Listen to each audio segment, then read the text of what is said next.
नमस्कार बालमित्रांनो, दुसऱ्या सहमईतला हा दुसरा तास. पहिल्या सहमईत आपण उगवता सूर्य, डुबता सूर्य, सूर्याला नमस्कार का करायचा असतो, सूर्य आपल्याला काय काय देतो हे सगळं बघितलं. तुम्ही सगळ्यांनी छान ती ऍक्टिव्हिटी एन्जॉय केली. आज दुसरी जी ऍक्टिव्हिटी आहे ना ती आहे, तुम्हाला सगळी सारखी म्हणतात काय चळवळ आहे रे बाबा, 1 मिनिट जागेवर बसेल तर शपथ. म्हणजेच तुम्हाला एकाग्रता, एका जागेवर बसणं याची सवय करावी लागते. ती काही जणांना अवगतच असते, काही जणांना मात्र प्रयत्नपूर्वक एका ठिकाणी बसणं आणि कॉन्सन्ट्रेशन, एकाग्रता करणं हे शिकावं लागतं.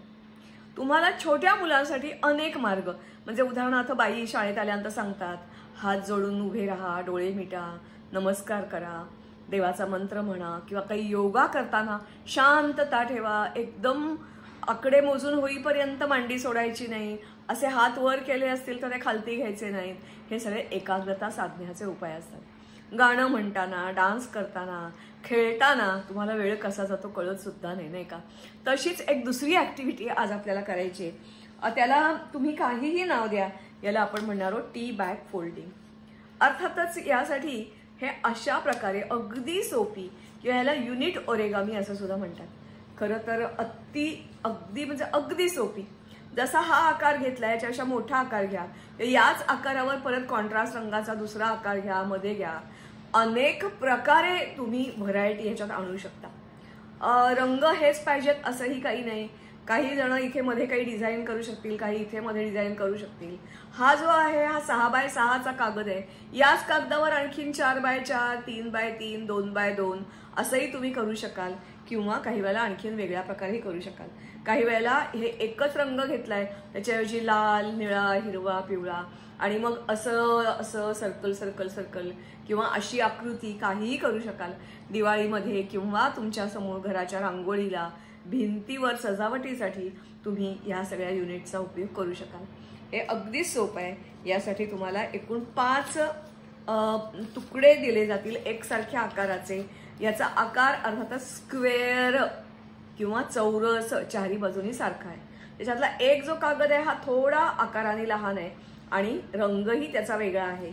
म्हणजे हा रंग हिरवा असेल तर हा पांढरा आहे, पिवळा आहे, निळा आहे. प्रत्येक मुलाला वेगवेगळा येईल. हा जो वेगळ्या आकाराचा लहान कागद आहे त्या कागदाची एकदा अशी आणि एकदा अशी घडी घालून घ्यायची, एवढ्यासाठी की आपल्याला हे 4 रेषा मिळाल्या, ज्याला आधार रेषा म्हणता येतील. मग तुम्ही इथे जोडू शकता, इथे जोडू शकता, बंधन काहीही नाही. फक्त जोडताना युनिफॉर्मिटी हवी आणि अंतर सारखं हवं.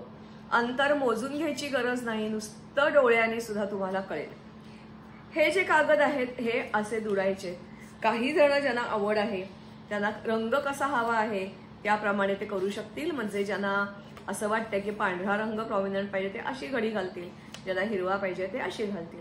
घडी कशी घातली तरी बघा, घडी उलगडल्यानंतर तुम्हाला मध्ये इथे एक अशी रेष दिसते, आणि हे टोक इथे अर्थातच जसं आपण कप करतो तसं हे केलं, म्हणजे हा असा आकार केला. मध्य रेषेपासून थोडंसं आत, मध्य रेषेपासून थोडंसं आत तुम्ही अशी ही घडी घातलीत आणि ही अशी एक पाकळी तयार झाली.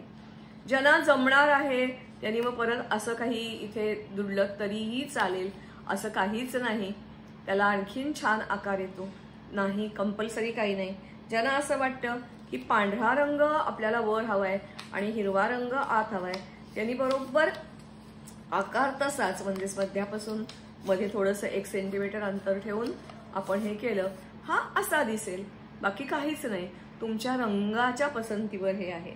आणि आता हा जो आकार केलेला आहे त्या हा आकारावर तुम्ही हे असं चिकटवायचं. मध्ये थोडंसं अंतर ठेवा, किंवा अगदी केलं तर चिकटून केलं तरी हरकत काही नाही. इथे मध्ये लावलं तरी चालेल, नाही लावलं तरी चालेल. गम असं गमनी फेविकॉलनी चिकटवायचं. याच्यासाठी प्रत्येकाकडे फेविकॉल मात्र नक्की हवा. आणि मग असं हे सगळं चिकटवून झाल्यानंतर मध्ये तुम्हाला काहीतरी असं चिकटवायला दिलं जाईल, ज्याच्यामुळे हे दबलेलं राहील. आणि अर्थात हाच आकार असंच असेल असं बिलकुल नाही, कोणताही आकार तुम्हाला मध्ये दिला जाईल. मग तुम्ही तुमच्या घरी कल्पनेप्रमाणे ह्याच्यावर इथे इथे डॉट्स काढू शकता, रेषा अशा उभ्या उभ्या काढू शकता, किंवा ह्या मधल्या भागामध्ये आणखीन काही पानांचे आकार किंवा काही तुमच्या हवं असेल आवडीने ते करू शकता. असं झालं हे आपलं यावेळेच्या दुसऱ्या सामायिकल्या पहिल्या तासाचं 1 युनिट. त्याच्याशिवाय तुम्हाला सगळ्यांना माहित आहे की अक्षर आपलं सुधारायचं, अगदी मोत्यासारखं अक्षर हवं असं सांगितलं जातं. आणि त्याचबरोबर आता झालेलं कॉन्सन्ट्रेशन. आपल्याला नेमकं लागतं काय, अक्षर चांगलं येतं म्हणजे असतं काय, तर ह्या ज्या सगळ्या रेषा आहेत ह्या सगळ्या रेषा एकसारख्या आकाराच्या पाहिजेत. तुम्हाला 4 रेघांची वही देतात तेवढ्यासाठी. एक तुम्हाला दिसते लांब रेषा, एक दिसते अर्धी रेषा, आडवी, निम्मी आडवी, असा गोलासारखा आकार, असा गोलासारखा आकार, असा आकार, असा आकार, असा. हे सगळे आहेत बेसिक स्ट्रोक्स. मग ते अंकामध्ये असतील किंवा अक्षरामध्ये असतील, त्याचाच उपयोग करून आपल्याला वेगवेगळे आकार करता येतात. उदाहरणार्थ हा आकार आहे, हा आकार आहे, किंवा ह्याच्याही पेक्षा तुम्हाला मध्ये कुठेतरी हवा असेल तर असा छोटा छोटा आकार तुम्हाला देता येतो. किंवा काही जणांना अशी नक्षी करता येते, किंवा असं तुम्हाला काहीतरी काढून दिवाळीचं बाबा आकाशकंदील बनवायचं आहे, किंवा तुमच्या अशा आपण म्हणतो ना दोरीत ओवून आपण त्या माळा सोडतो त्याच्यावर आकार करायचा आहे, तसे छोटे छोटे पण करू शकता. किंवा हे असं, याला म्हणतात मंडल आर्ट. याचं नाव आहे मंडल आर्ट. साधारणपणे अगदी प्राचीन काळी गुहांमध्ये सुद्धा तुम्हाला अशा प्रकारची चित्र दिसतात. कारण आपले जे ऋषीमुनी होते आणि बुद्ध धर्मामध्ये खास करून गोल गोल गोल गोल अशा प्रकारे तुम्हाला आकार काढलेले दिसतात. मला वाटते आपल्या दक्षिणेची जी रांगोळी असते ती अशाच प्रकारची असते. आपल्याकडे सुद्धा काही रांगोळ्या गोल असतात. या गोल रांगोळ्या या अशा असतात. त्यासाठी कोणत्याही प्रकारे पट्टी वापरलेली नाही, मापन केलेलं नाही. आणि एकातून दुसरा, दुसऱ्यातून तिसरा, तुम्ही इथे बघितलं तर एक छोटासा टिपका दिसतोय, मग रेषा दिसत आहेत, मग अशा रेषा दिसत आहेत. अर्थात असंच काढलं पाहिजे असं बिलकुल नसतं. त्याच्यात बघितलं तर तुम्हाला सरळ सरळ दिसेल की अगदी साधे गोल आहेत, मग तिरक्या रेषा आहेत किंवा उकाराच्या रेषा आहेत. हे असे वेगवेगळे तुम्ही रेषा काढू शकता आणि तुमचं हे बनवू शकता.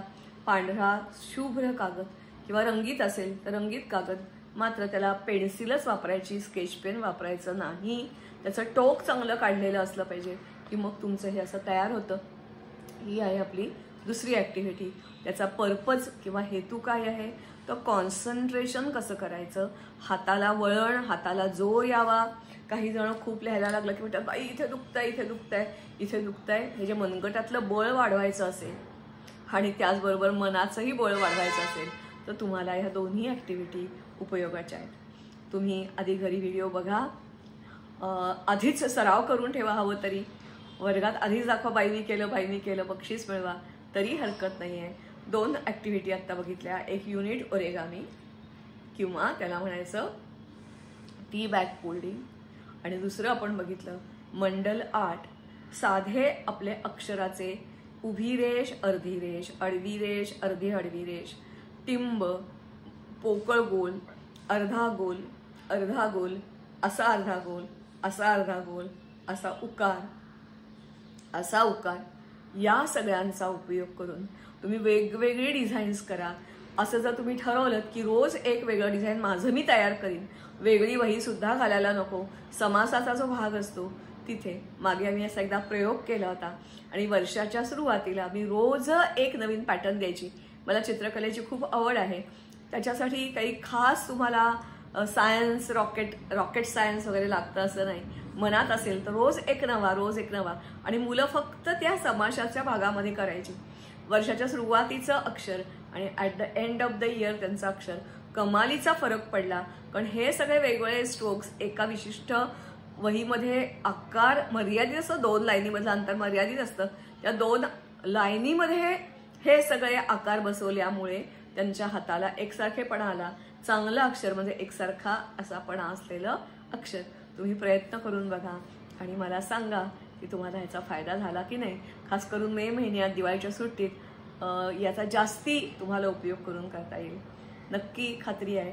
जरी ही ॲक्टिव्हिटी मी 1ली 2रीच्या मुलांसाठी घेणार असेल तरी मला असं वाटते 1ली 2रीची मुलं 3री 4थीची काय कोणीही करू शकतं. एवढंच कशाला, घरी आजी आई त्याचाही वापर करू शकतात. हा आपण 1 सायडेड पेपर वापरलेला आहे कारण आपल्याला नवीन कागद आपण वापरणार आहोत म्हणून. ज्यांना हेही शक्य नसेल ते वर्तमानपत्रात आलेले कलर्ड कागद त्याचा वापर करू शकतात. कॅलेंडरचे कागद असतात त्याचाही वापर करू शकतात, जाहिरातींचे कागद असतात ते वापरू शकतात. मल्टी कलर ही युनिट झाली अशी, कारण एन्जॉय करा, रंगात रंगून जा अशी ही ॲक्टिव्हिटी. नमस्कार आणि